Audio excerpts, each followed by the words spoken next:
Hello friends, இன்றைக்கி என்ன பார்க்க போகிறோன்னா ப்ரான் வச்சு ஊறுகாய் பண்ண போகிறோம்.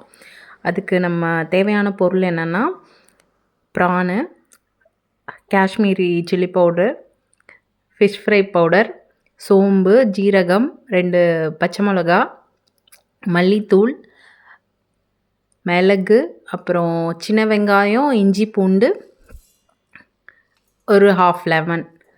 அது எல்லாத்தையுமே சேர்த்து ஒரு மிக்ஸி ஜாரில் போட்டு பேஸ்ட் மாதிரி அரைச்சி வச்சுக்கிறணும். இந்த அரைச்சி வச்ச பேஸ்ட்டை ப்ரானில் போட்டு ஒரு 2 hours கிட்ட எல்லாத்துலேயுமே படுற மாதிரி நல்லா கலந்து ஒரு 2 hours வச்சிடணும். அப்படியே ஃப்ரிட்ஜில் கூட வச்சுக்கலாம். அப்புறம் அடுப்பில் கடாயை வச்சு எண்ணெய் ஊற்றிட்டு நம்ம மேரினேட் பண்ணி வச்ச ப்ரானை போடணும். இது ஃபுல்லாக குக் ஆகக்கூடாது, ஹாஃப் குக் ஆனால் போதும். அடுத்து நம்ம ஊறுகாய்க்கு தேவையான பொருள்லாம் பார்க்க போகிறோம். பொரிச்சு வச்ச ப்ரானு, இஞ்சி பூண்டு பேஸ்ட்டு, மிளகு, Kashmiri chilli powder, normal chilli powder, வெந்தய பொடி, அப்புறம் கருவேப்பிலை, லெமனு, வினிகர், நல்லெண்ணெய், அப்புறம் தக்காளி ஜூஸ் மட்டும் எடுத்து வச்சுருக்கேன் 2 பழத்துலேருந்து. கடாயில் நல்லெண்ணெய் ஊற்றி அந்த ப்ரான் பொரிச்ச எண்ணெயும் சேர்த்து சூடானதும் இஞ்சி பூண்டு அரைச்சி வச்சோம்ல அந்த பேஸ்ட்டை எடுத்து போட்டு கொஞ்சம் நேரம் கலக்கணும்.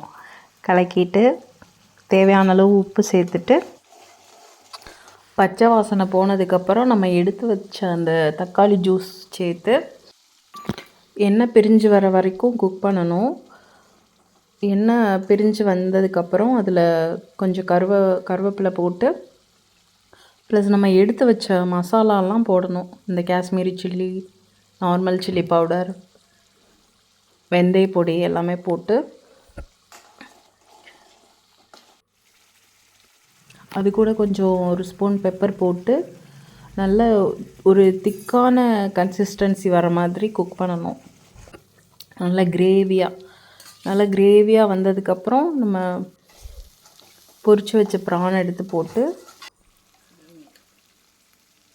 அது கூட நம்ம வினிகர் ஒரு 50 ml அளவு ஊற்றுனதுக்கப்புறம் கொஞ்சம் நல்ல கிரேவியாக திக்காக வர வரைக்கும் கிண்டிகிட்டே இருக்கணும்.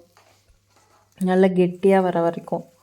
கெட்டியானதுக்கப்புறம் ஒரு லெமன் புழிஞ்சு விட்டு இது எப்படின்னா நம்ம செஞ்சு வச்சுட்டு நைட்டு வச்சிட்டோம் அப்படின்னா காலையில் ஒரு தடவை, மறுநாள் காலையில் ஒரு தடவை, ஈவினிங் ஒரு தடவை சூடு பண்ணணும். சூடு பண்ணப்போ இன்னும் கொஞ்சம் திக்காகும். இது ஒரு 3 மாதம் வரை நல்லா வச்சுக்கலாம், கெட்டு போகாமல். தோசைக்கு, சாப்பாட்டுக்கு, சப்பாத்திக்கு எல்லாத்துக்குமே இந்த கிரேவி நல்லாயிருக்கும். ட்ரை பண்ணி பாருங்கள். தேங்க்யூ.